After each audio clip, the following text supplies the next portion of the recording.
हमारा जो मांग किया, हमारा जो सिटिंग डेमोन्स्ट्रेशन किया जंतर मंतर में, हर एमपी लोग, हर जगह का हर आदमी ये त्रिपुरावासी भी जानता है और हर आदमी देखा है, क्योंकि जिस आवाज़ उठाया हमारा महाराष्ट्र, जिस आवाज़ उठाया, इस आवाज़ हर कुना में, हर गांव में गया।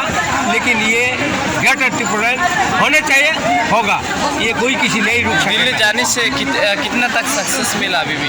हाँ? अभी तक कितना सक्सेस मिला?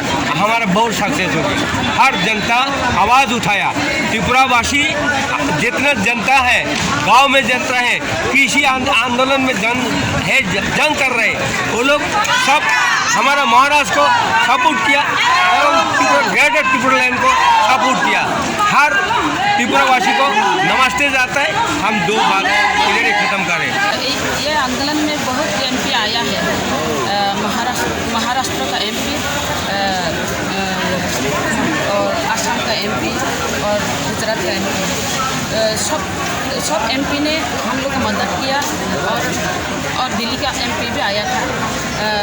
तो इधर में एसके बसुमतारी भी है, तो इधर में NFNS national federation for new states का प्रेसिडेंट मनीष कामाक जी भी है। तो हमारा ग्रेटर त्रिपुरालैंड का लिए सपोर्ट किया था, बहुत अच्छा लगा। उपग्रह का ग्रेटर त्रिपुरालैंड, सारा त्रिपुरावासी ग्रेटर त्रिपुरालैंड के लिए सब सपोर्ट किया और गुवाहाटी वासी भी सपोर्ट किया था।